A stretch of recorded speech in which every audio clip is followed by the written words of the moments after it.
proper accounting principle. Me share the books are BOG present here. On accounting principle, there's nothing wrong with it. And the mamie no kwadini ma. On the face of accounting, looking at the books and the sheets, there's nothing wrong with it. But I also side with Kojo Ponkroma on some of the things, the central bank wanted to be smart and run away from it. Because the actuals and also be a alright, go for them books, oh, go for them books, go for them books, oh, eh?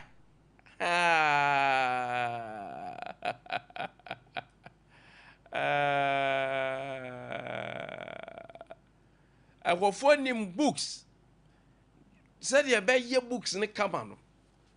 Me say whoever did basa go for being. There's nothing wrong on the balance sheet. Nothing at all. Absolutely nothing at all. There's no mistake or whatsoever. But at the end of one shame no scrutinize here. And where they are also raising their concern. I say ubu akonta said na kojo kan ubu akonta on your asset and then a car with your liabilities and all that. Now if you wabeja say currently on my car ya bonyina no it's around 93 billion no. And it's around 93 billion from 2024 no. Don't forget say year under review 2025 and to 2024 no you have a car now do or yeah, somewhere around 58.6 billion. The negative equity in America was a move around 58.62 billion. No? And then a cut to 93 billion. Common mathematics should tell you, say, so all the 15 now, of course, you won't get the 93 billion.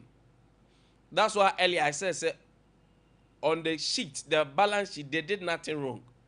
Professionally, they did nothing wrong. But they are maybe and if you are not smart, they are projecting to you, say, oh, a car benina 15, but a general car benina. Because the simple mathematics, I say, deduct 58.6 billion, 58.62 billion, what is 2024? Sir, you can't say central bank negative equity, no. Deducted from that 93 billion, they are deducted from it.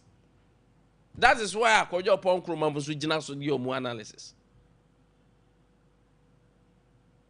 So, but the total equity, liability, negative one, total negative,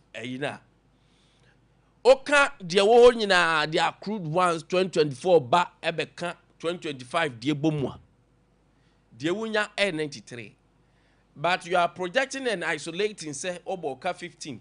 So, if 15 how did you arrive at the 93 billion? That is the question minority is raising. And it's legit. And it's legitimate. It's a very legitimate. So, people are playing with numbers. And any other data or beba, our better the central bank, or balance sheet, number sheet or about the theory without seeing any or raising any concern because their books are clear. They did what they are supposed to do on accounting principle. That is it. And no, I don't know. But to Remuye, now the accounting eye, that's how the economic eye ni Remuya, and now financial eye ni Remuya. All they will say no. For the optics, I remember so when the omuka boy but it can't be a if you add the OMOs, if you add the gold buying now, Yakobo can who wants him raising 2025, who wants him raising baby. Gold board for Becca so on their sheet, you know, And the central bank, the more reason why the central bank did not want to admit this on their books. Gold board, the cabinet buy now. A drew baby penny do and back at him say, and you gold board for now because gold board for them as a vehicle don't create to buy that. You cannot use gold board to purchase those gold for the central bank, but they created a vehicle, and that vehicle no creating an to gold. And they are bad in the books of gold board. Because and you open a quarter industry, they are doing. They are being a medium. They are doing purchasing for the central bank because to gold board for to gold na baby go to gold na ma central bank. So they are like, I don't want to use the term, but they are the people who are doing the purchasing for the central bank. It is a gold board for controlling own books in accounting and wrong, and they will not also accept sakano. Too. And then the central bank soon say for the year and the review, see I do 2026, I about review 2025 books. No? And you say, Yana me pe board na ma church ma church am what you see. Almost one person beji atum. So if you don't want to accept it there, then why books in the cultural? I don't know if they were books in the cultural. And to omucho so omuka oma boni, but forgetting said the three other things am I able can which the OMOs, the open market operations, the gold buying and the other one. And that is where you get the 44 billion. So the minority too is not wrong. The minority too is not wrong. But in pure accounting, no, they did nothing wrong as a central bank. You are playing with numbers. And I remember some jump gun. I want us to get our financial expert and then minority for now. Kwame Nkwantabisa mwa be finance account ya lo pay. Mini Tia me am say ana mo dia che me. Mini Yes. Mini ani Nkwantabisa mwa be account in finance lo pay. Kwame me dia do. Me dia no share that account in finance gidi. But me dia no has account. Yes. Me dia no has to do with over the minority can na majority so bar response. Kwame me worry ni. We've left the Bank of Ghana to be accountable to some of the questions our Ghanaians be raising. Okay. And it is because say you raise questions now, you directed the command NDC instead of Bank of Ghana. Kwame, why am I saying this? I was reading through Abna Osei, former deputy finance minister, a response on also the bar on Bank of Ghana on Sensemi. Now, okay, point 3, I na oka bribi. Now the otro honor calls for the majority to come and respond instead of the Bank of Ghana to come and respond. Kwame, what you say? Yeah. Or say it is about credibility, not mere accounting semantics. Kwame, what you say? Yeah. So if not mere accounting semantics, it should be directed to the Bank of Ghana to come and then account. Kwame, what you say? But when the NDC was in opposition, it said the BOG reports profit or loss and must be held accountable. Like, you are calling the NDC to come and respond rather than the Bank of Ghana to come and account. Yeah. Inti yakwa say NDC ni MPP no say assembly bar instead say you be allow the institutions responsible to come and ask the questions are Ghana for war. Na fe yenya nu yie ni mu aye yie no. We don't do that. But we turn it to do NDC NPP. Inti Kwame the ekoso se see yi no. Ube say ebe hu twe na akwa eden akoda. Kwame hanso na etoda na yen central phones no. Then I begin to somehow blame us say ye juma no say de wose ye no. Gebia sa report yi so ababontin. Let's pick it, analyze it, consult or contact the financial expert, just like I mean this morning we are trying to do with financial expert or more expert to accounting the finances more, then we get like detailed information from it. Questions are your only a bisa. You bisa we na say bibi she baby a, then we will reach out to the Bank of Ghana. Now no so yakwa pay information. Near the about betuti memufo anim. Then we will do away with NDC, NPP. Now it is going to be the Bank of Ghana versus Ghanaians. The Bank of Ghana versus Ghanaians. Yeah. No monso omo chirichiri mu. Na Kwame obetro sa pe mi hu se Isa Ata ono nso eba bonte ono nso de reply enso eba. So just finance committee. Yes. Oh, majority. So Kwame, you see, it has now turned out to be NDC, NPP. Instead of Bank of Ghana now, you're responsible for ne report no dia ba bonte no. Say obe accounting to Ghanaians, no obe answer to Ghanaians no. They say what was the wakotia da wo. And as they say politicians na PR works no. Nti ono se wafom wo ba bi kura wakoda. Nti NDC ni MPP na de ba ba wi omo ho no ono afa ne ho adi no na mu ba bi yo. Because the politicians are taking responsibility of or no ne nioma bi a wanye ni yi anasa ne nioma waye ni yi nti wakwa akotiada. Yeah. So I mean to make Kafra, listen to what you said. And me follow Dr. Befi. Yes. Wasi Befi. Yeah. I've been following him since Wayne Shasi and Dr. Theophilus, who is the technical advisor to Ministry of Finance. You see, because Dr. Theophilus is now the technical advisor for Ministry of Finance, and Dr. Befi was the once advisor for economic advisor and now technical advisor to the flag bearer of the MPP, former vice president. Kwame, me looking at both what they are saying now. No question pie woman say. Though we consult them based on their financial expertise. Because Dr. Befi was consulted based on being a lecturer at GEMPA. Yes. At the economic department. Yes. And Dr. Theophilus, proud in appointment as financial technical advisor to say ministry, no. Their positions. Kwame, it is true. Sir, we are doing more politics with this than reaching out to the root of the cause. Yes. So if any person should answer for their own infractions, it should be the central bank. Yes, absolutely. So you see the clear picture. Yes. We can run commentary. Yes. We can do analysis on this. Yes. But the any books you go through that of the central bank. That's all.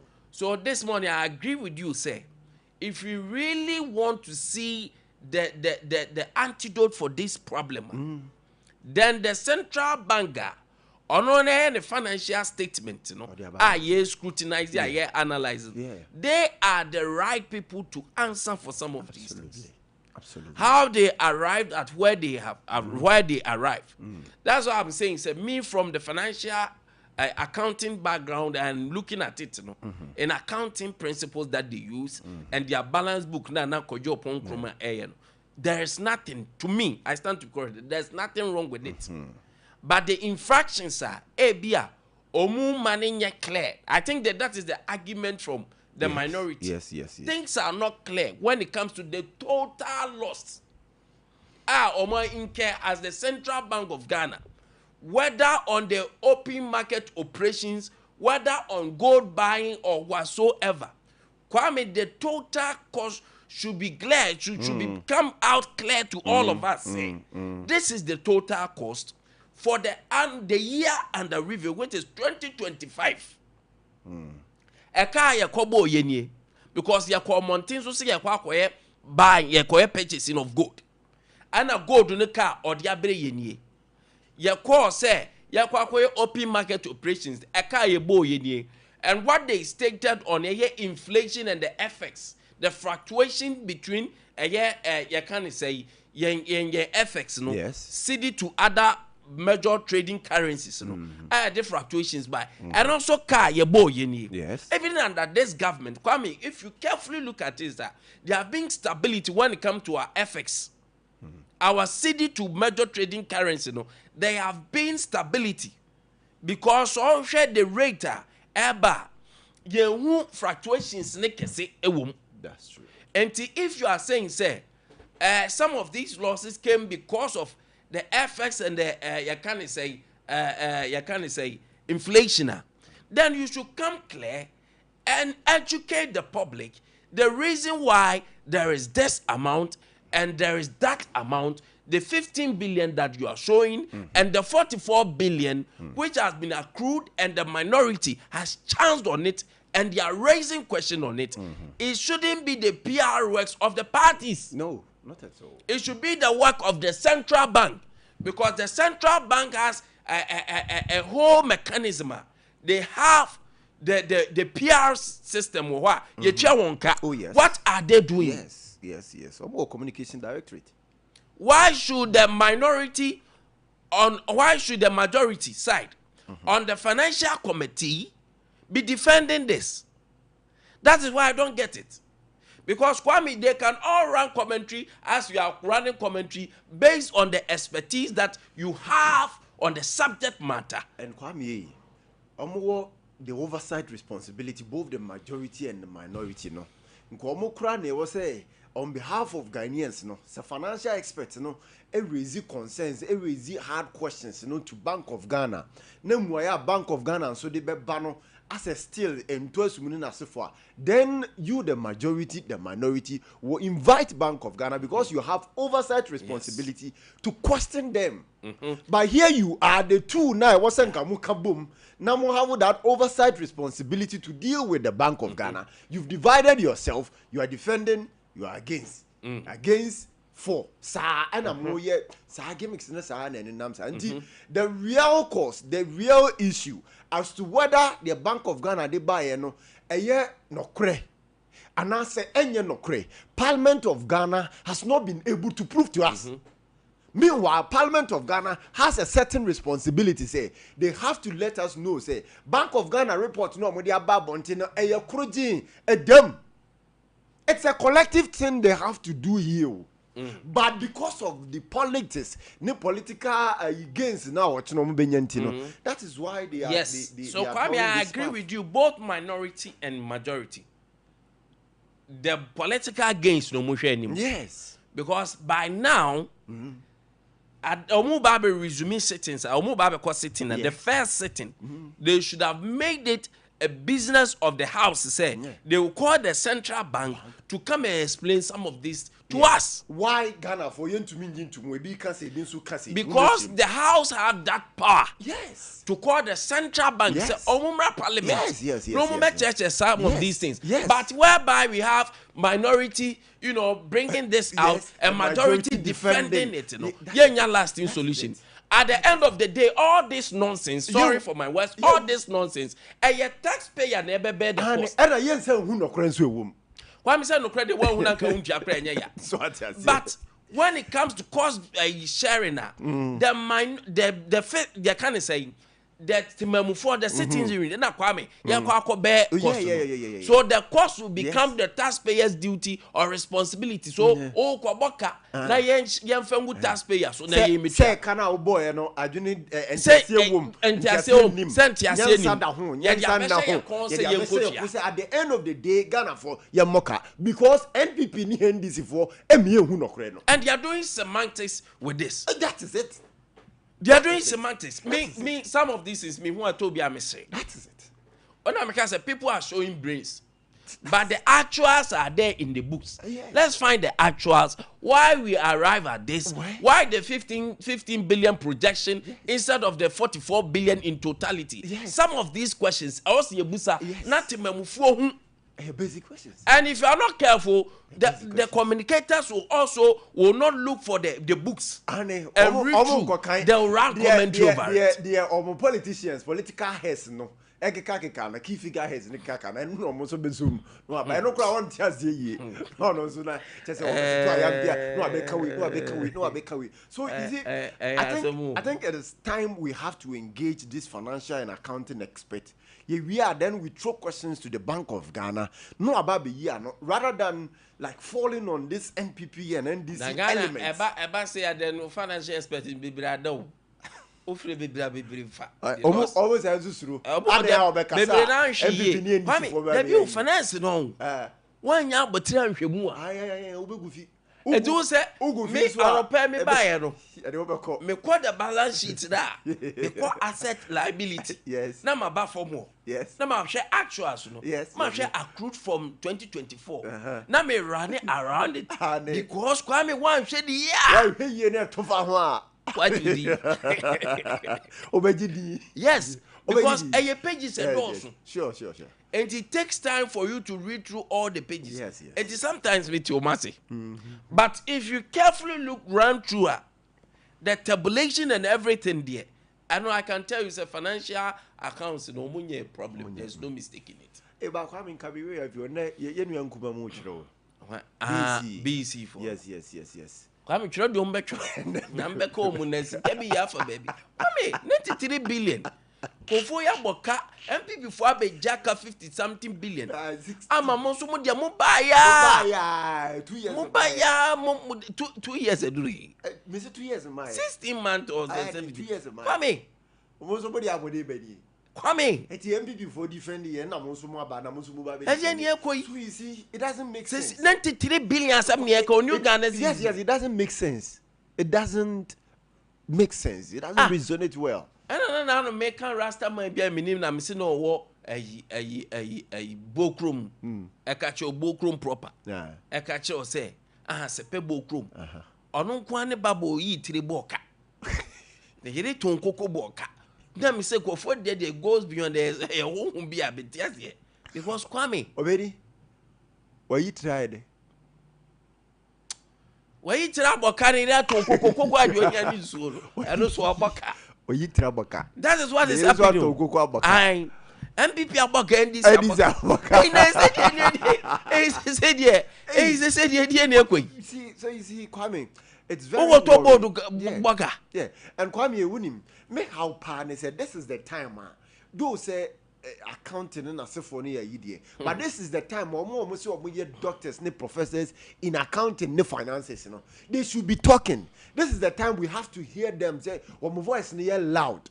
Fatun chain say, Obe Kasa, ye better give MPP and I better give NDC. No, Obe Kano credit na Ghana for who say, Yasam say netia. What asa? Kwame, the faculties should start talking. That is it. The faculties. They should start talking. They should start talking. They should let us hear their voices. Now you want to say NDC ni MPP ni NDC for one month she omu nimbribi anche obia. They no more ye. You see, I say yeah. Kwame, I would have been more comfortable say. Mo de mo nya botre board dem beba. Then ya chereche mu 1-1 na ahwefo ahu. Oh, exactly what it is. Na board no ba de na ebeji obunzem. Now this is what kind of Allahu Akbar. Kwame, because in finance no. Say law yiba Kwame, finance for so you. Yes. Finance dey no Kwame trick you. Very tricky. Trick you. Use semantics change obia. Me dogre. Hey, at the end of the day, no question we say aboka. Ade. And I was not crowd no baba. Because crowd no di can piazza na lawyer for na ba. Kwame yaboka. Susuru. Omuni e ka yaboka. Susuru. Me say omunya brofo akese no mde omu techere me fa. Ane. Kwame yaboka o. No mu use accounting words no. And the physical. Ade. Masa. Munya se hunu na mu di semi o. E ka na ya boru na bo se mu yehu de kwa ya be fa so dia ka no. Because Kwame yaboka. Bank of Ghana make profit and the muka yetiase. But a council mumboka 93 billion as say ye ko yi MPP bi de ya me MPP and this Ghana ne deka. E kan so nya Addison and say the current Central Bank of Ghana governor me amini pay. Enya omumbi enu de betua o. Eye ka eba ma ye temamufo yetua. And people are playing smart and being semantics and using words. Hey, we cannot continue doing this. Oh, yentimi to us one yes you. Because say me an average say year be I about 40 something billion. Kwame times 4 years. We 2025 as some kwan ye kan. 2025 as some kwan ye kan. And Chenia Babaka 2026 deal. Yes. And the way things are going, Kwame Emwa. Kwame Emwa. We have to be careful. Very careful. Very, very careful. We have to be careful. Very, very careful.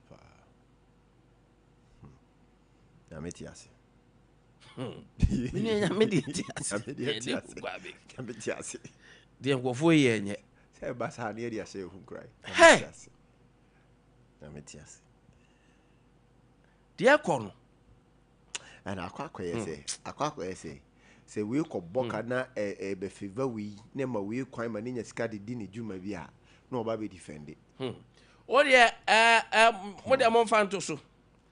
Na mon fa financial statement ni to so. Mon fan to so mami na me ma atiefo hu ni ye. Oh, what is happening to me? Kevin, mo de mon fan to so. Man to manya na Excel ba o de mon fan to so say the minority the buy na se betuma to so a mon fan to so sa mami. You see, Kwame. And then maybe o wa ekoso a minority caucus press conference no. We am the Bank of Ghana for there so be count. But in the meantime, the Kingdom Eba Center say no payment can choose say Kingdom kofa buy. Kwame Kingdom fundo na no edin. Hey, they will dance here but no edin. Jensen ye mama no. Omo na first ever company omo this agency omo the bitters ne capitals. Yes. Omo na first, omo the garlic no. First garlic ne bitters. See that. First garlic bitters and capsules. Boy juma so. Hey, boy juma. Immune system ne be kroje. Boy juma. Arthritis be ko. Boy juma. Numbness be ko. Boy juma. Wona ye otititi. Boy juma. Be dwane one time. Boy juma Kwame. It's a cholesterol. Sade na edidi um. Yes. Kingdom garlic capsules and bitters. And ye fi wa ma. Kwame ne memma no so. Memma no so. Eye ginseng. Kingdom ginseng. Say we e be ma. Mental stress. Wo kompam hu a. Untimi nya adwuma. Ana say wo de. Kofo ju sika. Ana wo di wa bro. O maka wo di. Sa ko we de. Na to panye. Kwame ne ma ne so e. Tremendous. Say can wasi. Odo. I want say be man ba oka. And you can say hit and run. Be me bu onko tu ya na enya na ho de but to bi engine. Oh yes. Obeba na engine mfa. Okoba kwa. Blade bi twa sa untimi. Oboa. Onya hu so onya make excuse be oboa. Ai, uwie ya na say onya nwie kura na otu akodware. Eno so oboa. Onya nwie kura na otu akodware. Oboa. Ehwe hu ye. Okose bata so oche obi odware anopo se twini ho sa. Ose masa bibi ko yi. Ntipacho wo oba no ahwe hu. Na so hwe ni. O so upe Kingdom tremendous capsules. Ene ebo wo. Anopa yi Drasto bia pharmacy shop bia Kwame omu. O de okwa akwaje o de. 0597 298-855 0597 298-855 0559-761-144 Kingdom Eba Center ankasa ewo Keshi Drug Lane ko na be hu mu ko top more ebe go na be nyamfa so Kwame 21st clinic. Sciatica is 21st clinic. Sciatica is. Omo ye clinic mu. The whole yes. Yade bi omo hwe o. The whole. E fruit tiri so be kan na ase. The whole. Hypertension. The whole yes. Eye gonorrhea, STIs na ye o. The whole yes. Yade be na ye o. The whole yes. Na so sciatica de. I know they are expert. And so sciatica de. Expert. Osisi ase be twon a be kan na ase. Yade na friend sciatica. Omo ye de be. Omo ye de be. Omo ye expert. 21st clinic. Anope bomodin a over 15 branches Kumasi etwan overseas Sompa FM na wasru no more form sa aso na obo ase Council Quarters Court Junction Accra Tantra Hill anomo Sunyan Omni Sunyan Teaching Hospital Kanin Sunyan Regional Hospital ne dia nhwe nkransa omu ginam sa aso na Techima GN Bank omo dan dada na ho no mo for 0249 311 311 0249 311 311 0540 311 fertilizer de enkope fertilizer bia keke season na duro so OCP fertilizer enuaba ana wo ba bedua vegetables nyadoa moko atosode ben na wudua OCP yes omu fertilizer OCP 15 no yes ma vegetables no kwasem ana cereals no kwasem eburo no kwasem emo no kwasem ne de keka ho yes eno ye OCP 15 OCP na mo dua legumes no yes OCP TSP fertilizer yes, and ebebomu yes and per fertilizer dia papa dia OCP quality OCP the bema wo no ba ya na sodoso OCP the bema wa nyamfa so bebi OCP OCP fertilizer 0555 909437 0555 909437 0555 909433 and per from na bia be ko bi aton fertilizer bia buso say na OCP way o memo bi OCP fertilizer pa anopai akra ni beko school okay very to answer anopai Roman father ne drone na make am for amount Father Martin say ba Mr. Roman father ne drone Roman father ne drone Roman father ne drone Mr. Onamness stroke na cho ohonam tutu ohonam ye oya pressure diabetes anase yade be na beto so aye kwankro bro pe bomodian ne ko pe Roman father ne drone na ebe boa wo se Roman father drone eye divine ankasa wo de manyankopon kwai Roman father drone ye nim ne fritete se mensia Roman father drone anope 0247 919 122 maka just the drone nya de menyi bi meton ma da and de empare me 0247 919 122 0552 668517 0552 668517 now so ko pe bibo bo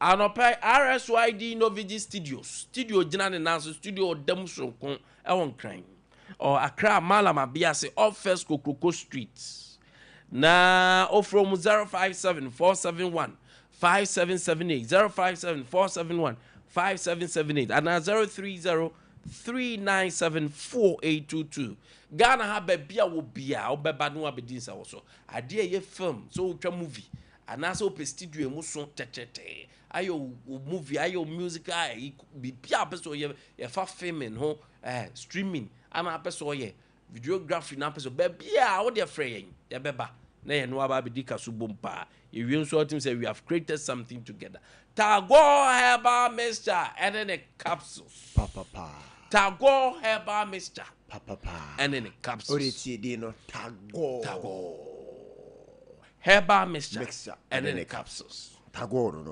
no Bema dear mawa dear nyesi debi tisi epushia ni asa support no debi ade no be Kwame ade no be yesi na wada so what na ade no de ni nkwan say ade no be yesi se be yesi ya no wada wo hu ana ade no be yesi be yesi ya wada di mani nyesi debi amani nyesi Kevin ni releases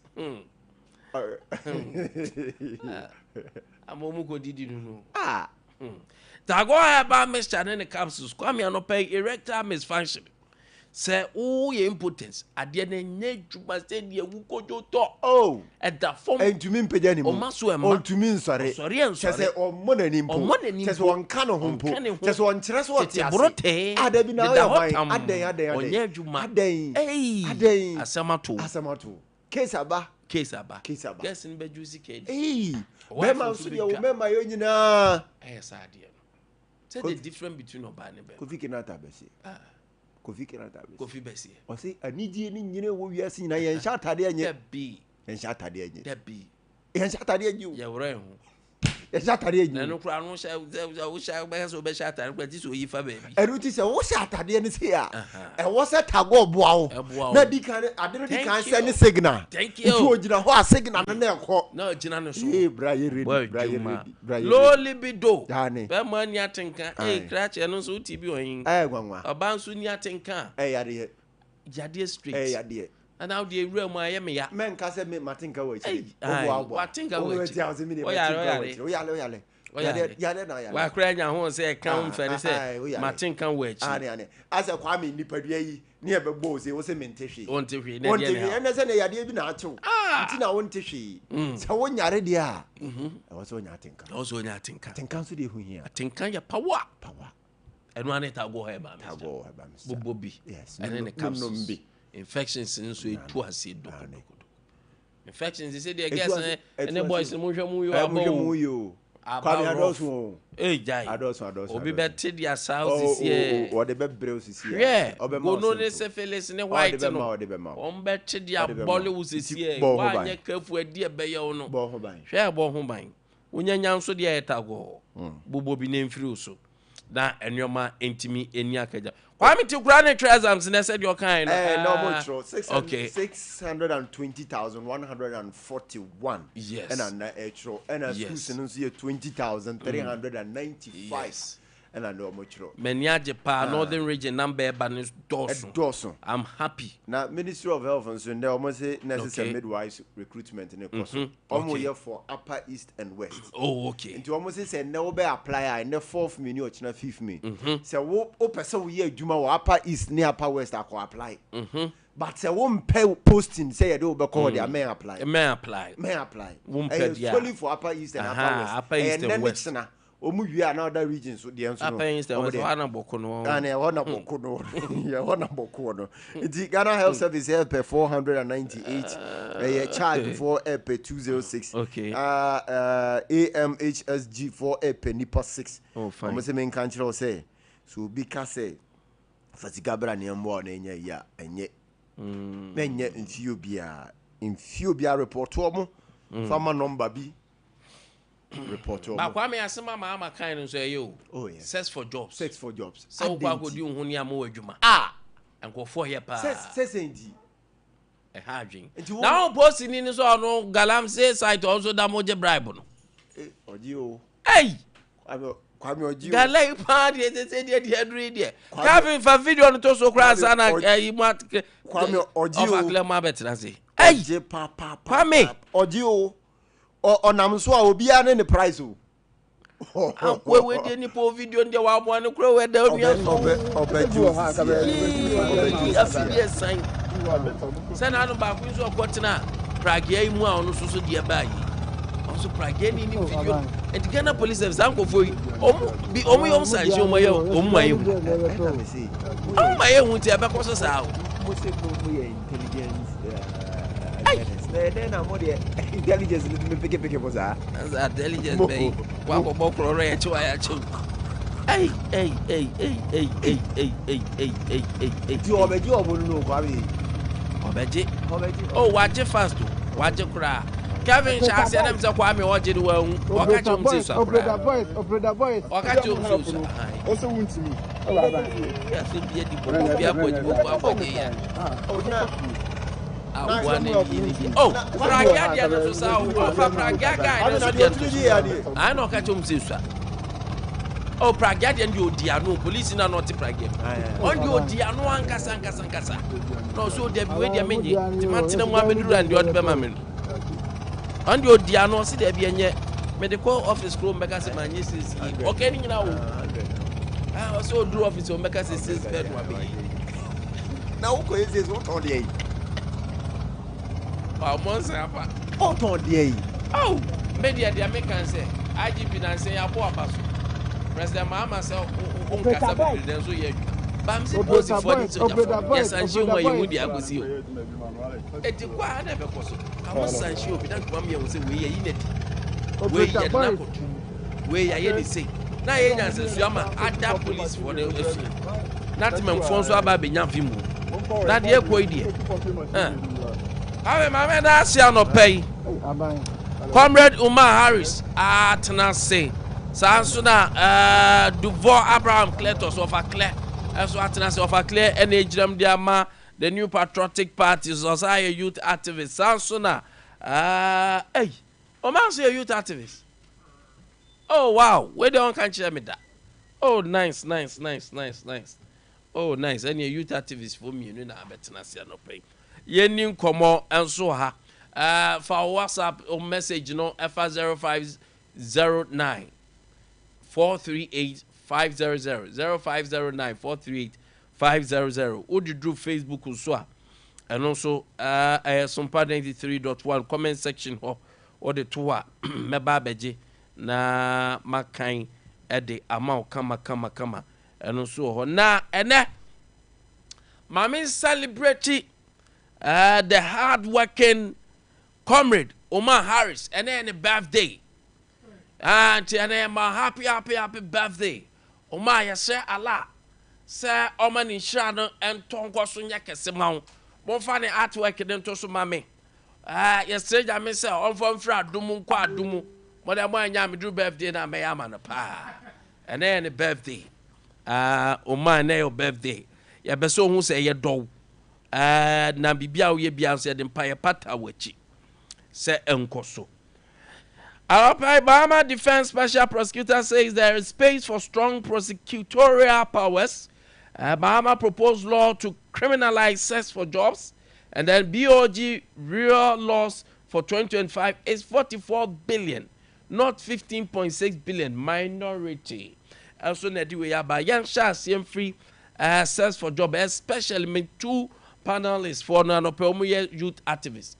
Abia no compare you when you cast of na youth na near the home. Oma no pay bibia boko. Alhamdulillah. So where in Abe Green? Ade ba Kwame admire wo said bibia me ba no na te kama you oh, everybody say musicians. Oh man batch up yourself. Of a king of African way. I don't know. On the king of African of or near Jacone nam. Alhamdulillah.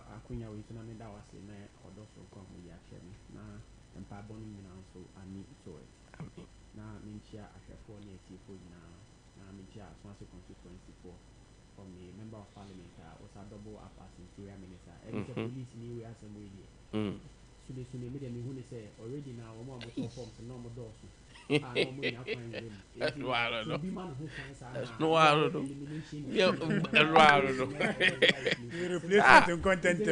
interior Mr. Kamemre and temper. Other people are yearning to get into yes. So also I always say they are way na your motivation now. This will serve as a deterrent. Now I prepare well before you get into the police service. Into me that me who say may yen say nipa na yes adia na ye hu de besi we chire. Ye hu de esi we chire no eno na ye may hu say ana eno na emboa ma yentimi sanitize system no. Exactly. The way say watching sune na de naba. We may yen letters. Ye ba press conference. Police me we yeah yi na di. Omu nyina mu hu omo na de camera fo omo so na akoye num do ase kese. Yes. Inti ye omodi ena we mu so a omo to form ta we ntia inti say yes I ye qualify yeah fa bia hyem ye disqualify omo na be hyem fa sanitize the system because here na me follow Nigeria obi a obedi boni ama na so man nani no ye de me back no abe confess the glare of camera for the world to see omu wi ansa na sanction na ye den akoso amani pa. I think this is the point I also do. Inti sa di we is there. Me dem hu ni say me puma se bre na anie say be mani pana bon name and shame no eye ni mguase ane ba bi e be nyini abehwe say me papa je oye ya ye pam no police enti be mana hu say police ejuma no enya promvo akache na ya sanitize system enti we no de e ni mguase enti na me dem hu ni say this is the way forward na ma me ntia honorable wisdom say bo ama hukum ni ejuma so a oye na me ntia honorable Bernard Dallas Koremampo me pese one day yet me nya time kwa na e di nkomo because papa no boy juma okay so far so good na me fan chia kese ni mama party for amuti na sex for job asemi my memory akwa babra oh Cletus really fan no me see I ache na me I always enjoy my discussion with Cletus because very very no any area of here no man if you catch even though we're MPP, it will be MPP tweet to me. And soon, Uncle beat me. Harris, Harris, fine. And I'm going to be saying, I'm a Joso, Namigo switch. I have a beer, Bosman, a booker for could not upon the account. bosumi etosu enum no ho a na register no ye dey wo present ho bi a na ye da twa panyakopa ase na o ma me kwana ma constituency anopai constituency university kesi mo Furikum constituency na me ncha koma me member of parliament of Furikum MP honorable Michael Akosi Edu na ma chia constituency chairman ne party mpanifo nyina na sex for job no ho ye be ba so an sa inte du ho no mo a na me de menten kakra bia ye aba ntanopa de nchia na me chia tiefo. But I say, so mama, I'm right now. I'm sex for job. I think say ya can't you action that the president is proposing. Say, yen criminalizing and then may idea say, and you know way back my account way by your chiwa you treat you said you treat you be a criminal. Me do too, but then yes, it's send yes, what will be the mode of detection? You probably go through the system. From my university days, you know, a my subject to if you win it. That's one aspect. And one more kind of seduce the lectures, make in a perspective of education. Yeah. Emma lectures me. Meaning Emma be so almost certain lectures, no more almost I record you into lectures they bring now mono. They always sit on 10 hooks. Because get be a one cause I didn't know what she share no. My lecture no equity to mu awe ye no get na sa recording ama ena me no kasa yi get no air blackmail no say on pass no no on san ne yan yonko for lectures and san pass no get na so air blackmail no gini sika simply because papa ne person of protecting the integrity and you know ade ne say e be ya ye hwe no holistically and the detection of it no a very difficult because how do you justify say lecturer no and I say obi a owo at the advantage position no wo no na eye the corporate and at the way at the receiving end no any corporate. It's always very difficult because you know your firm and my bebre na you subject you against their will bebre na obi o when you right na said ye school na abra MPPT abem no ye ne namwa na ye pejuma mistake kesi a obey as a young man say o dey receive air company bi na oni oba bi na eko and ya wo dey what the kan dey you work because enya dia wo sabeka e ma omo ho ofe omo adwuma nya na enye den enya den one hwe ya one kasa boss bi a we ni da ne so no so woni oba bi kwa ne office say mun nyina mo kwa kwa adwuma obe professor obe fa ba no be ka cho secretary adwuma de jimma secretary adwuma no jimma be ma ye secretary ye into a major problem at the Maya, but me no me what he say it's a step in the right direction, but it's going to be very, very difficult, very, very difficult. And as I say, so, enche you're not criminalizing enche now pay the accusation so be start then abem obi owa on mutual consent na ekoso kra na some misunderstanding bi by in terms is ya na oba ni betimi ada na ti abeka say what ni mo na afẹ́ ni yẹ kọ́ akọ́ yẹ hwehwẹ́ mu so plenty evidences bi a ẹ bẹ implicate wa na wọ́n yẹ de dẹ́ yìí so ẹ̀yẹ bẹ̀rẹ̀ ẹ̀ dín ẹ̀yẹ bẹ̀ níyẹ no ẹ̀ bẹ̀ yẹ dín because ẹ̀yẹ broad obi a ebi a ọbẹ̀ gye nsẹ̀ wẹ̀ recently saa yẹ friend sẹ̀ Ghana sikani Richard bibi ama who follow the case no so follow the case you see how the thing baby a ní ọmọ ní kò fà fà yẹ. Initially Obama started say all kasa ne issues are free from Obama ni side no ni edu say papa no na oye dey onye be ma de woni Obanya asema woni no kureda be ma ni Obanya asema woni no kureda wo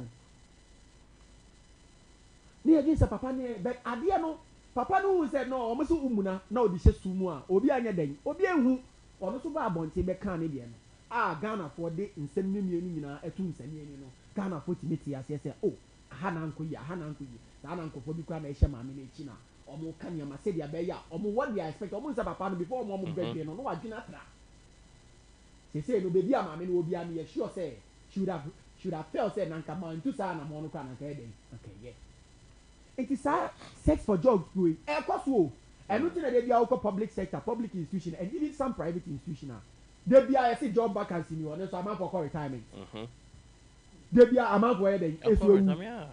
It is I don't know mine is a dynasty. papa na wɔte office hɔ no sɛ nyɛ na kankyema bi na edwuma no kora nyamba no kora wagye girls bi bɛyɛ 9 ɔmo CV de ato ɔmo nyinaa nso ɔmo yɛ na kankyema fo enti no no ɔpɛ kwan kora de ɔmo abɛhyɛ hɔ enti vacancy ni abɛtɔ hɔ a kɔ yɛ nka hwee no ane sɛ bɛde wei abɛhyɛ hɔ ɛno ano no ɛno nti na ama system no mu emu ayɛ den we end up putting square pegs in round holes enti de bia ɔbɛn sɛ public institution na sintɔ wɔ ha because ɔmo bɛtumi ayɛ adwuma no ɔmo anya opportunity because ɔmo nim obi anaasɛ obi enim ɔmo enti wonya akwanya nkɔyɛ enti Ghana ha mehu ne sɛ Musa Dankwa adwuma baako a wɔsɛ otumi boa yɛ na ɔyɛ saa research yɛ ma yɛ sɛ ɔnhwɛ in the public sector public institutions no ɔnhwɛ the ratio of female any male a ɔmo yɛ adwuma employees ɔmo yɛ saa research wɔ ma ɛbɛboa ma aban no koraa tumi de ayɛ de take informed decision snake so betumi ayɛ ɔmo bɛn sɛ mɛma yɛ nia o they have the data so they should publish some of these data especially now as our conversation we are having about one thing ne etime gyina so na be akansem ɛnyɛ saa de a ɛmɛma yɛ di emia papa yɛ di emia nso de bia nso bi die ni so a ɛma ya nso na ɛde ma ɔmo I'm not saying say they don't deserve it they deserve everything but then ɔbɛrima a carry the responsibility of a woman a yɛ nyinaa nim sɛ as part of our customs and traditions and our setting as Africans bɛrima na yɛ so responsibility taker sa wo deny bɛrima no the opportunity na wo the opportunity kɔma ɔbaa na sɛ ɛma na ɔma ba no nso chale independent women wey ɔmo de ɔmo ani ɔmo say their money is their money but your money is our money and you know our money so what I say and you know say yɛahwɛ na yɛnsiesie nneɛma a saa conversation we bɛkɔ so a anya ɛna sɛ no nso sɛ ɔbaa no bɛrima no hu ne sɛ company wei we need manager no so ban yɛ sɛ obi wɔ hɔ a wotumi ka kyerɛ sɛ saa company wei deɛ manager no minim ana HR minim no ɔho yɛ fɛ koraa deɛ wobɛnya adwoa me se kɔ nti boyfriends ɛtumi ɛsɔ ɔmo girlfriends nsa ɛkyerɛ ɔmo company a HR week nti ɔmfa CV nkɔma na ɔbɛfa no ɛna deɛ ɔbɛpɛ sɛ ɔbɛyɛ bia ɔno deɛ ɔma no opportunity na ɔnya dɛn ɔntumi wura mu kɛkɛ use the man as a means to an end by sacrificing your dignity and your what your reputation ebi wɔ hɔ a mɛma ne bi wɔ hɔ a ɔmo anso na ɛka kyerɛ maa no sɛ kɔ at least sɛ baako pɛ kɔna kɔyɛ ne yɛnyɛ adwuma no yɛmfa nyɛ survival that is what is happening nti ebi wɔ hɔ a ɔbaa no so wura mpɛ HR ɛte ho na wɔde ma ɔbaa no na ɔkɔwura adwuma no pɛ ebi ana boss so bi ɛde n'ani kɔbɔ no so a na boss no saa yɛ den agye afiri HR nsɛm na ɛde problems ɛɛba nti this is what is happening in the country but I wish say yɛbɛtumi tackle this issue holistically because ɛnyɛ sɛ wokɔ school koraa na wɔanya ɔbaa a wo so woyɛ slay kakra w'adwuma nya koraa yɛ den ɛɛden obi wɔ hɔ a wode wo TV baeɛ no ebi a woabenkye den wɔmo hwɛ wɔ appearance wɔmo say your appearance will not even fit the work uri ne like wohwɛ obi wɔ hɔ a yɛtumi de ekyinyam kɛkɛ ɛde ma w'adwuma ɔmo pie ya na but there were allegations like that with Gihok and other institutions about bebree say you can only get job when you are beautiful or you are enticing to na da bɛn yɛ bɛdu a the managerial da bɛn yɛ bɛdu a obi wɔ a munya ba ya just by your mere appearance without even giving the opportunity to utter a word yɛdi kan shortlist no ɔnhwɛ o CV ni yes mo pie ya yɛdi kan shortlist no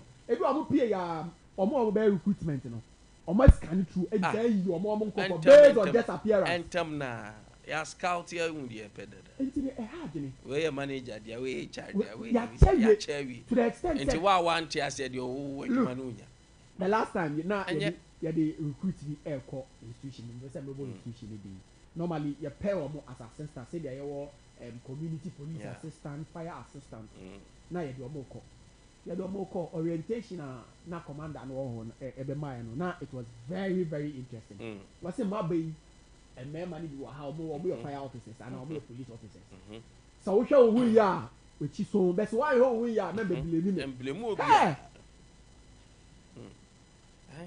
that's what is happening. Baby, you are very jealous. Because my bano, my boys know no more stubborn. Move your muye, go to for. and they say no oba bi kwa ye ejuma institution that perception say oh they no na ye yeah they don't look at the credentials of the person what the more banabo and you attack your baby as or baby and me you a higher position just wakwaje even in politics yes ministerial appointment why no see I be kind of simple yeah kind of just like that was the way in the politics the way I will rise you ultimately so name my head and recently there's a video going viral me who me bufu pa accusation false accusation yeah and it's very bad anyway I say anyway like say mama menasi da me mra ofa clear search for jobs I'm going to be some that's be na so search for job asem ya dey hard dream na a lot of young ladies omuntimi mpo enka eho asem e wa bontin and omo e dey show omo ho na ewe omo pa kakra bi susu a ebetimi anya akuduro no aka ho asem susu a na omo so ye tagi omo se eye omo mom empo and the da ne victims no at the end of the day so no na ebia search for job na ebia manager bi na pani bi crampo at this had any bi edino na all kan ho asem mpo no no mom na afede so no mom crampo na e ko blemu sa oba no say en na bia atade bia wo share ye en na bia kwan bia fa so a president ho dress ye na Nkwantabisa me busa say aye bone say oba bi hu be fa na not at all Sebi ohu ofa na wa dress ye kama no o bone a wa ye nyina no say wa dress ye no but enti e ba stress sad ye no e betu fo say omo a omo wo akwanya say omo fa anipa adwuma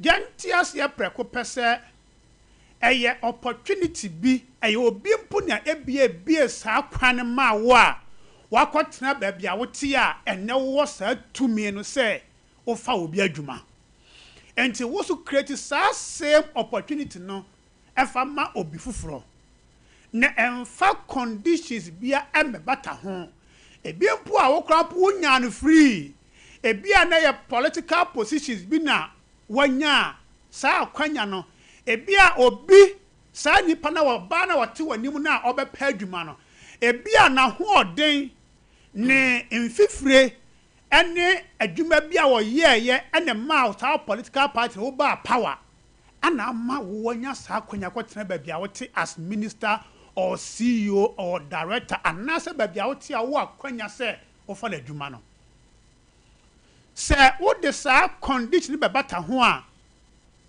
nyame begusa wo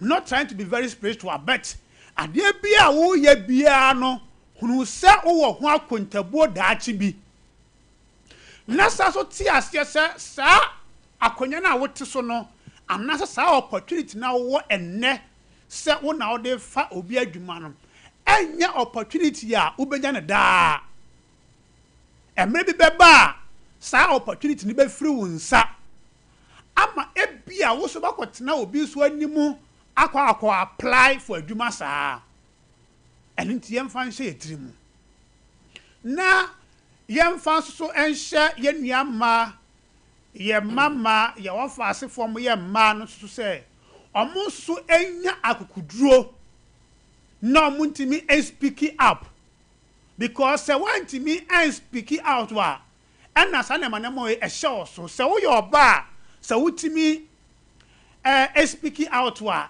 enipa lo kwampo hunu se ukotran na to interview otimi hu se wansa kwampo no sebi onye bayra abroadwo enti because no kwa one try kra enti how I was wo carry wo ho na so present wo ho no enipa lo kwampo ye be ma one try se sa sebi subanfo no ode baba o so kra enti eno so eye ade baako ne asanso so asanso asre asante beni bi wo hono mo so a na Nkwantabisa some of the empenifo kasa de bi so me pese meka bi ofidie so e promote sa ade no because only man bi kasa mo say asa man must eat you and our boss so be an also or heard the situation now. I'm going to be sir. It's bad. Very bad. Man must eat.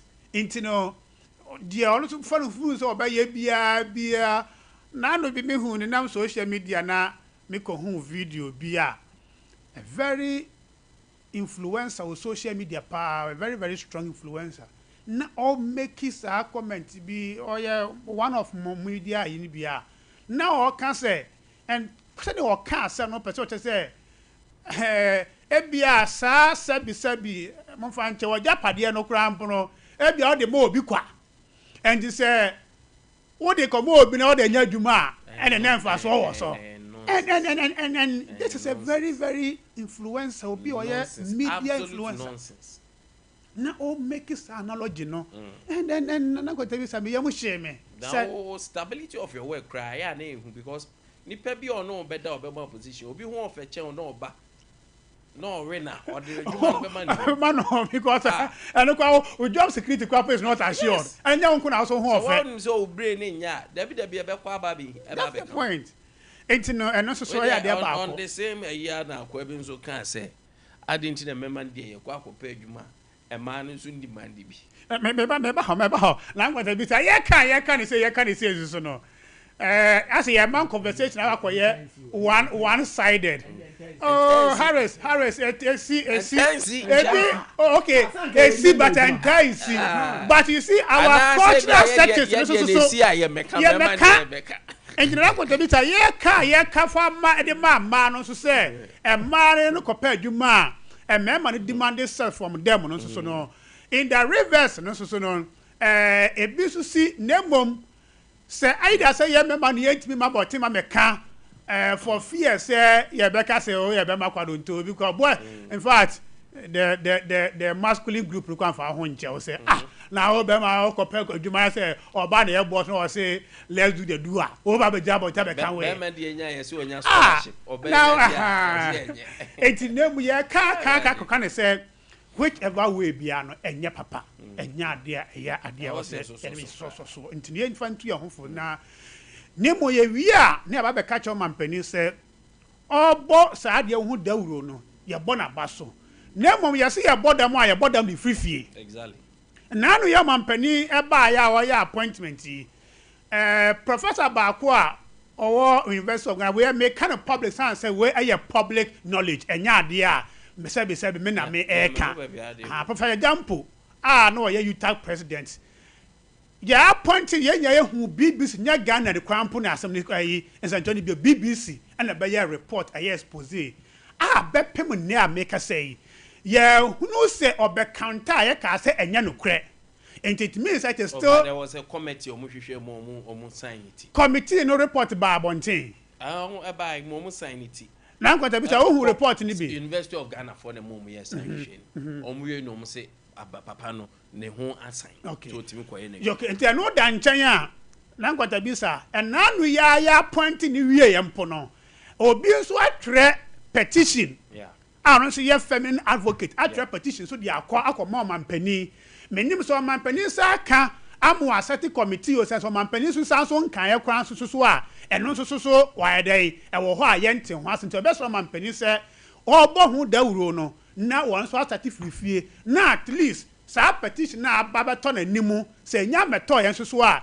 enipa ko oje petition bi anso no o make it so mampani sa beka na o mampani starting frifie na ye nyina ye mo mampani na sa advocacy no ye nya ho adwuma of a clear no assembly social issue yen discussing as one Professor Ranso ye the issue ni buy and nothing I may say sometimes the essential one may deal because umuna now we say sumo obi ewu exactly on say issue ni buy ni dey of a clear year am I there after many years for the year patu but release now ni committee na ye set ye mo ye hwehwemu e be clear of all the wrongdoing and naga the reputation of University of Ghana will be dented. So it was there was a committee said okay, I'm clear need of a client. Oh, report to me. Me who be sir. I know now you're interested party. No, I was interested in the case to ensure say people's children are not victimized irrespective of say me penance. Now me person me who say and crow because my love is not static. One auto. So ukas on to be man me jai. Me penasem pa but asem na e ban no na enim gwase na enye because e ade a me mpese me nuaba e beto. Enti ne ye mu no na nka ko ba se ampa papa ne ye ya. I don't think that like University of Ghana want me no be adu. Institution like I did not see the report. I'm not going to visa. But I didn't see the you from University of Ghana. No, my uncle, but I'm not going to visa. Even that, I'm not going to let be truthful to ourselves. Do we even need a report from University of Ghana committee? After watching the videos online, I'm not going to visa video no. I idea will be who you. I say video no. Video no running, no meme, no fishing. And some of our video on the cars on the car. And the other, yeah, he said, make me a violent kiss. I'm not going to visa.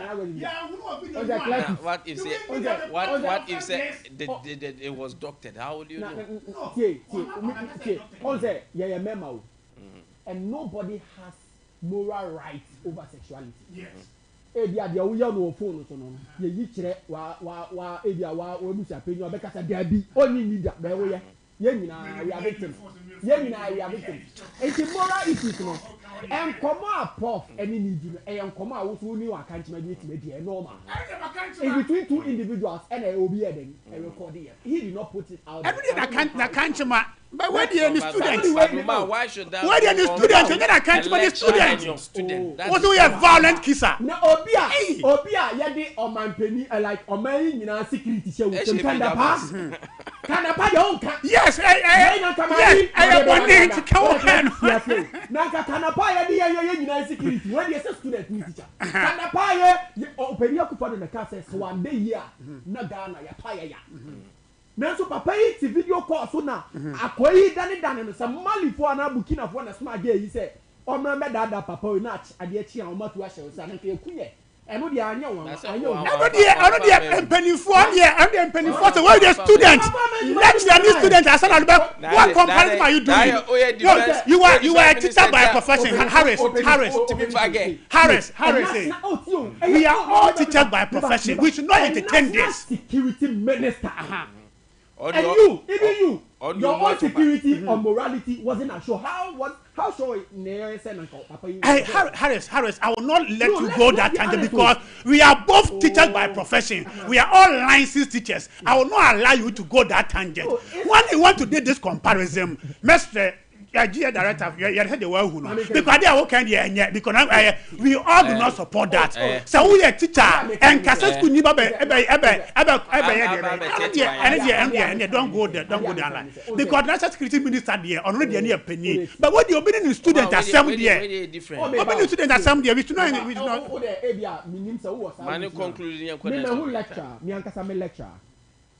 One student Ade Akye Abia. Fantastic, no. No, Warina, what law prevents a lecturer from marrying a student or dating a student? Is there any law in this country? No, but the contention is set at that level, university level. For Max, you know, the enya about the you but the intention behind. Sir Aquadano, only that because of Max. That is where we are. What is what we are talking about? Was there any promise to give something in return, even in the context of Professor Jampo?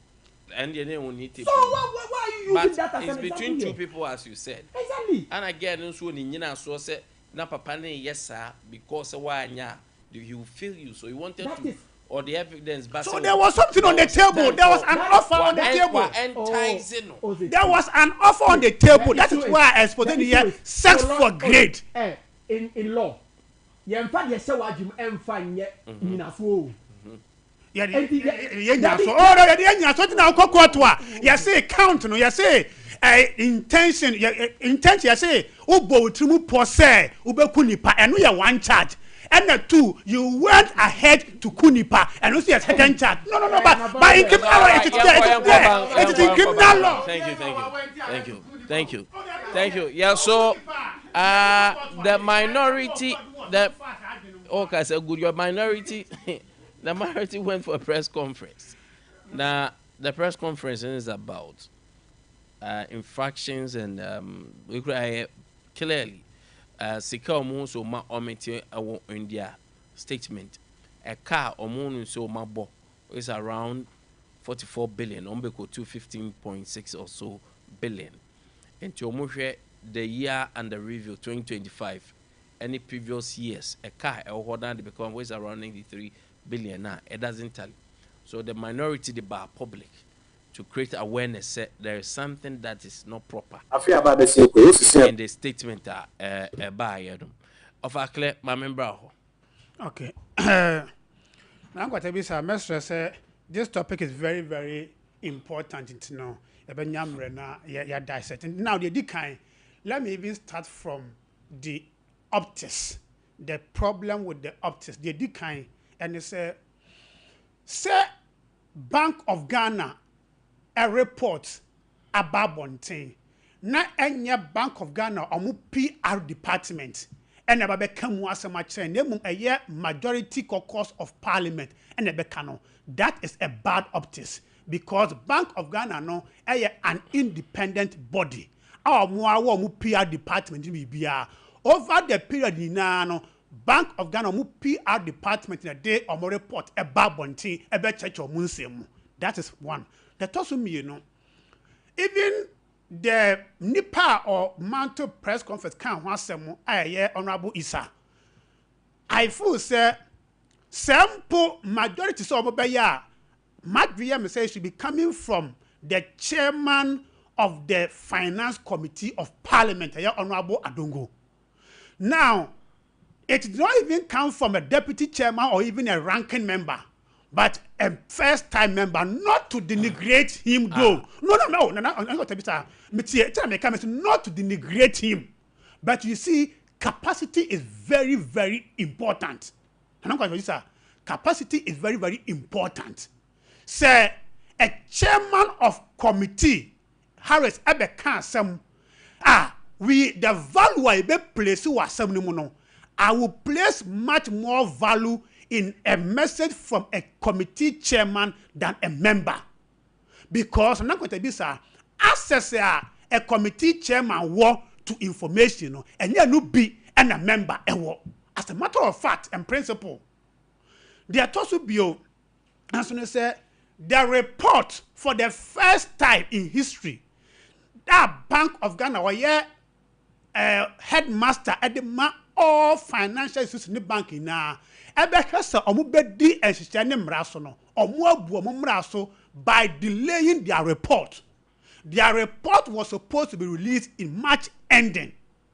Omo report will delay 1 month.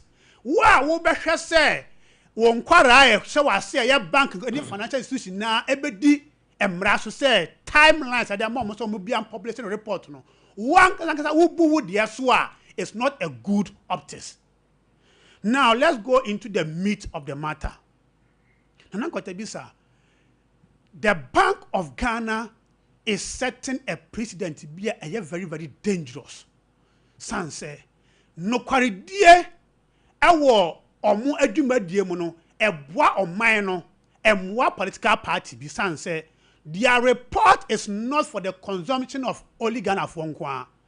Development partners no omo report no hwasam ye den ehia wo mo.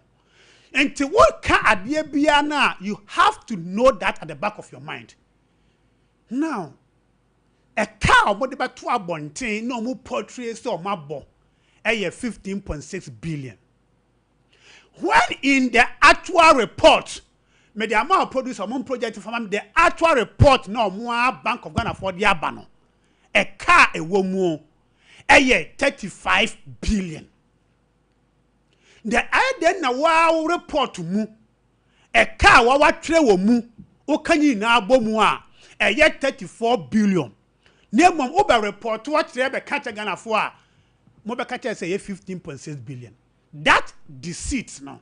Sa atron propaganda no. A high of mining cost was say the development partners and no more here report in the ayen mano.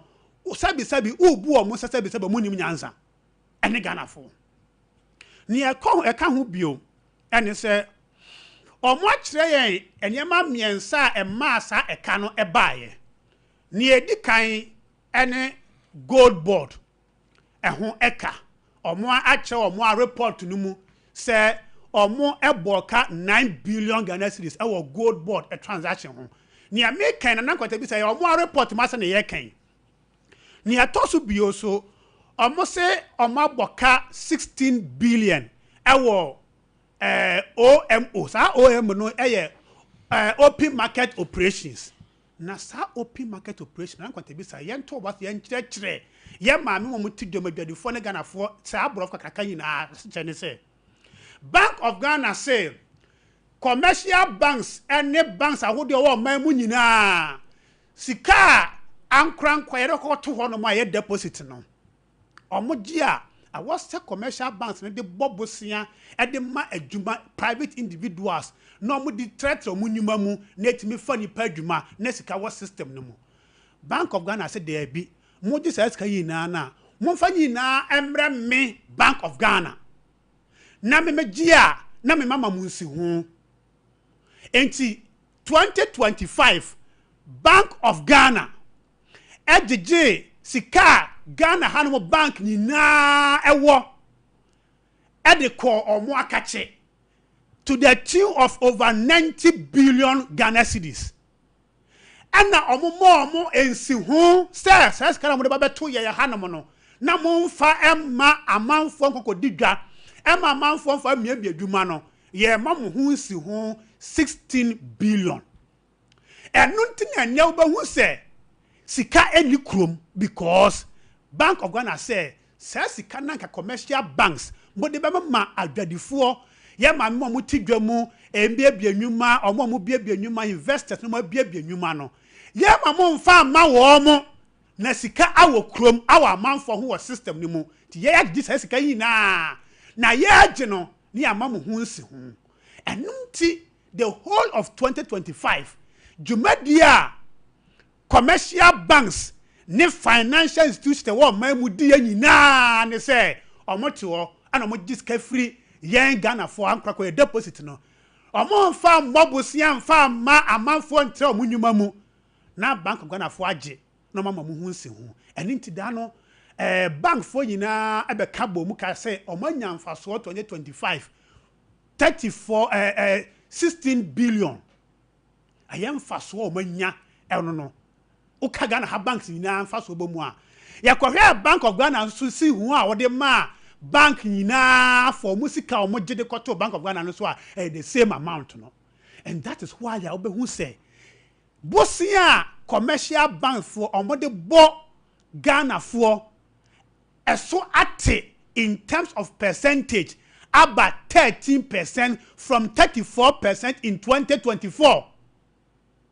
and nintina ne uhu say amanfo enyema so ate nanso amanfo enyes kanu entonia manu because sika was system mu nyina no Bank of Ghana agidi nyina every system ni mu a mo fa no open market operations ya ne sa na kire say enema bu aba form but amanfo purchasing power no ni amanfo benya sika da koto niema no eni ho enti sa amanfo enya sika no emfa nkodwam koto niema wo a wo to niema no oba so beto niema no so ni ato eni nti ene wo ko omo mu dua aburo no a aburo no omatisu from 1000 per bag eba 600 still amanfo nya den ento because sika ni amanfo botuma no beto omatisu fi said about 500 still and 450 even sa 450 no cramp no still amanfo ni kan beto because Bank of Ghana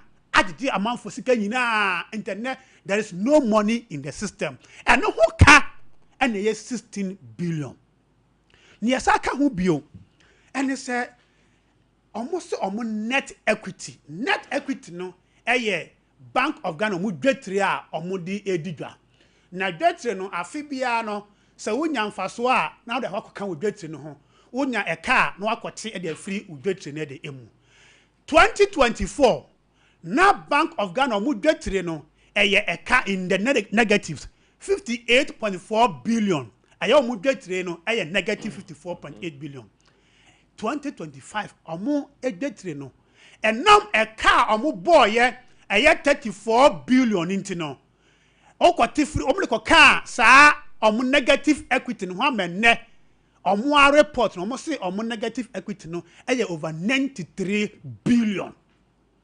Enti mi busa me ho say obi a mo so ma boka 15.4 billion.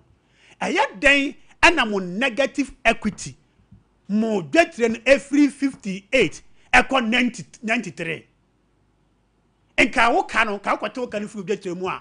Ere ne ko enti dia ya kan nyina ne say aban way and the Bank of Ghana dwumadi omudi nyina ne say omo ye cosmetic economic indicators. Omo pese omo ma omo achieve a certain economic indicator. Enti inflation ya say ya jiji sikara frimu ina mo nti wo nya sikara kwa na wakoto ne ma because na Nkwantabisa economics mu no so oni power ska bebre wo no ho a opese oto ade wo a wo to no to wo sa manfo oto a obeto buolum na mo sa manfo ni ska omode to de ya na obeto buo no so nti Bank of Ghana jiji manfo sika nyina enti sa open market operation no na ma ene Bank of Ghana aboka over 34 billion Ghana cedis. All right. Oma. Minya Cletus wa compound. Na yemputi the economy in a proper perspective. And as so pure, and ra under MPP 8 years, neither we are economic conditions at the end, and we are there in Tessa. And as okay, and more, or say, yeah, optics, economics, and untina, and all the rating agencies across the world rate economy as one of the robust economy. Rating agencies are under also called competent management of the economy. Rating junk baller also name for so. O defaulty credit payment in man your my basa or my now only say is to be commended. But then economy are currently obiabit me who say rating agencies cost one rating say nyoma to 2 years. Even though things were so destroyed, but to say nyoma 2 years. If this is the economy you attack, not to say we have a long way to go as a nation. Now, Ade Akye was saying, I want to say, Nanka is for nothing. Anka, what time inflation could do 54.4%. To everything, there is a cost to attach to it. Opening you incur operational costs because more the academy any normal and equally for all buo manya, there are those operational costs involved in everything that you do. Sabi Chroma, Momo recorded 2022, Momo recorded a loss of 1 billion operational costs on Kwan. Operational costs on Kwan. Losses are more recorded. You've recorded worse than what is happening. And currently, figure now minority quoting. And apparently, now make joy. No more analysis. And they came out after their search based on Bank of Ghana reports. Any reporter due diligence. They came to confirm, say, the amount published by the majority is indeed the amount on the paper. No, when you were speaking, I allowed you. I have the evidences here. I can give it to him for him to. Wait. I gave you your time. I had a lot of things that you said that I wasn't happy about. Almost a credible media house. And just say, indeed, the amount quoted as operational loss 15 is indeed amount. So I don't know where the minority already now. Immediately you lost power. Your people were everywhere saying they were going to make government ungovernable for us. So I'm not too surprised about some of these things that you people are doing. What is the duty of a central bank? Ejuma Ben was a central bank here. 1. Price stability. Also to me, ye Juma said there will be price stability. And pomponso and niema ye tutututu niema muno. And we were said yes, we will make sure say. I stable said there be a team for no will not be begging you to tune your by heart. Minia, energy me about what is the rate of inflation in this country?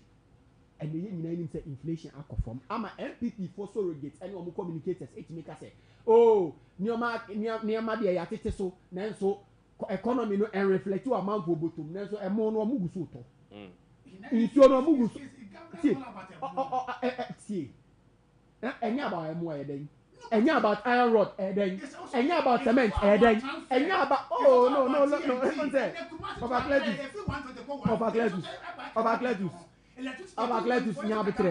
Nyabutre. Look, let me tell you one thing. Under Momo administration, you only had one challenge to deal with. Most of Russia and Ukraine war. It means the math, fuel prices. Oh, you no, but don't say what and you want and the COVID. program. Be tolerant, please. Most are here from Russia and Ukraine war. Most to be able to be Ukraine. Most say Russia and Ukraine war. And I'm first 4 years. The Abuya be able to be come to Russia and Ukraine. Most second 4 years. And I'm going to share COVID.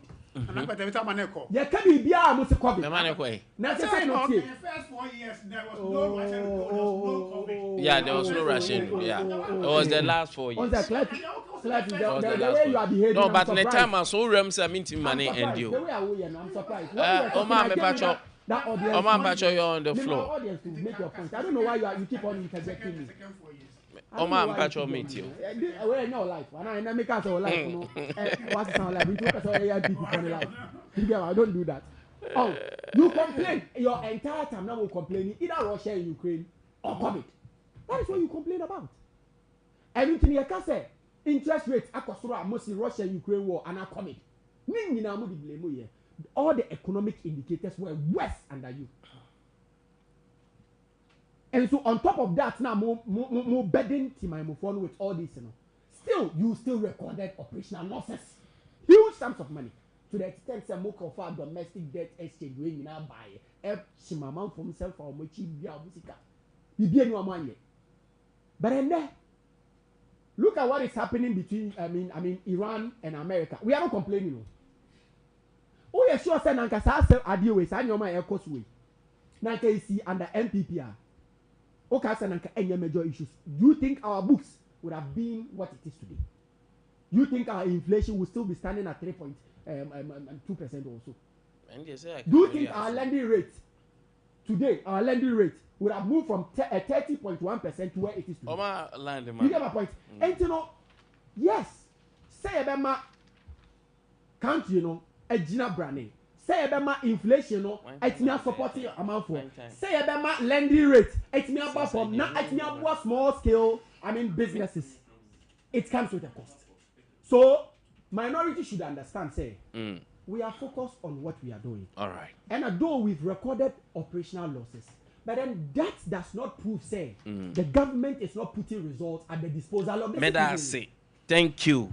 And I'm going to be a quick one. But all a 60 billion as of 2022, we had reduced the losses at Bank of Ghana from 60 billion to 9 billion in 2024. And now, whatever be free 9 billion, at the 34. You are not ashamed. You want to say that this is an achievement. Yeah, this is 2023, they are 10, Yeah, there are three factors. Emma losses, never. Aside the operation, gold buying. One more time, we were not doing the gold buying through the gold board. Yes. From the PMC was there, but they were doing their own purchasing. We're also doing your own thing. But this time, the accumulation also is a fact. So, okay, 2025, which is the year under review. So, I can't buy a contention and say, should you go into the books of the central bank or the books of the gold board? These only accumulate here. Then 9 billion. Yes. 9 billion, yes. 0548931931 So, sir, 48 billion of that hello, good morning. Was for domestic exchange. Yes, sir. Me. My big man, my mintiano pay. Yeah. Wahume. Jinaye kaka mami.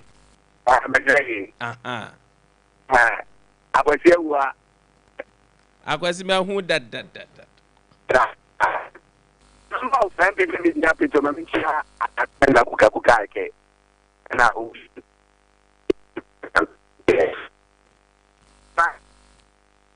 The interest of Akwasi line. And then the line, Barbara, my question, Comra. Hello, good morning. Oh, Atiatum. Hello, good morning. Hello, good morning. Good morning, sir. Hello. Hello. Oh, too bad. Okay. Bofa Jenna, Bibi, Yenye, Nafi, Yanfa, we into Tumna.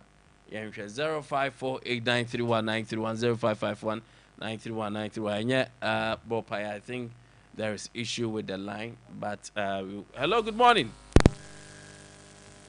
Hello, good morning. Good morning. Yes, sir. Hello. Hello. Yes, I'll pay you. Did I free? Sack me and Tiano pay. Hello. Sack your tongue count. Hello. Nimbra. Sack, what you mean? Too bad. Bibi, and try for 4. Hello, good morning. Nana. Yes, sir. I was what I was in Tiano pay. I'm the way the Muya crown. Wait, yeah. But I'm interested what I sex before job. No. Okay. That is more come out of that. Not a hard in the fire. Now, him say that is today. Exactly what happens to. Now, young can want them, and then I'm more can want them. Now, that says for job. No.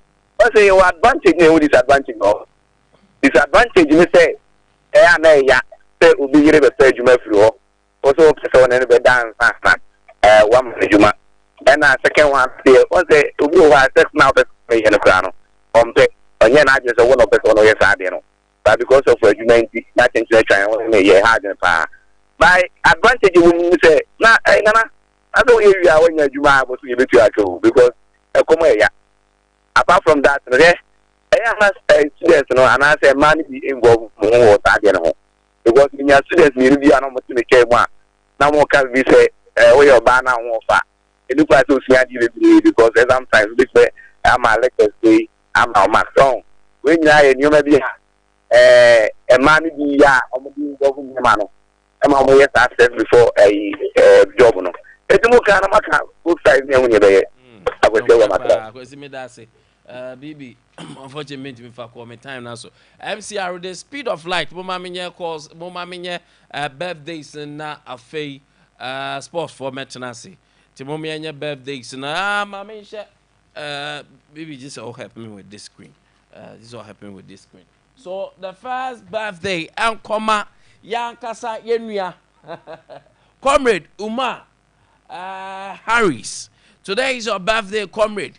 You say Yankopon Otumfo Yankopon ni mobrohun ala se onko so anyo kese nyame from fra dumu kwa dumu nyame ma future enye bright nyame emma wonko higher position in your political life no in your real life nyame ma anya bless ye siki Yankopon shira at the bound o you good person tie se nyame say o ma won shira bebre. You are starting the year with an Alhamdulillah and you end with Bismillah. Happy birthday, inshallah. Bibia be fine amount. Omar Harris. Happy birthday to Madam Florence Ajay. Madam, today is your birthday. Happy birthday to you. You are the CEO of Adom Catering and Decoration Service at BBNE. With your lovely daughter Lizzie. Odopa, mommy, Obaneso Odo. Happy birthday to you. And happy birthday to Augustus Amwa. Sir Augustus Amwa. Today is your birthday. You are with the National Ambulance Service Kumasi Workshop. Yes, sir, Jamisha Emma. May your life overflow with divine favor, peace, and your dreams align with God's perfect will. Hasbi, I cherish you deeply and look forward to many more seasons of love together from your wife, Priscilla. Wife Priscilla, so don't say Jamisha Mount. Priscilla Childo, Neukofia. Maybe BNC or come up. Happy birthday, sir. We are proud of you. And happy birthday to Priscilla Mauto. Priscilla. Today is your birthday from Estica, Apostle Emmanuel Odro, Sefa, Mr. Shadrach Kofi Akompi, and the church members of Kingdom Inheritance Worship Center. Say happy birthday. That means shout on your kese. The Payeta Wachia Fipa. Send your menina and see ye. I say happy birthday, a glorious one to Naya Realms from Ulysses. You see on my happy birthday. You see your special person. Tinyame beko so shout no ayo kese. E dey wa wo dey kan hye ne so say wakoma so ade nyina nyame e dey bro. Do tawachi pampe. Happy birthday Naya Realms. Enjoy your day. And a glorious birthday to Francisca Bafuwa Amata. Today is your birthday at Papa B. Happy birthday to you, Francisca Bafuwa, Bono East Regional Manager, Gefik, from your friend, Systematic Press, Sompa TV, Sompa FM, Systematic say, and normal awodapa, we a special person, and to Francisca Nyami Insha Bebre.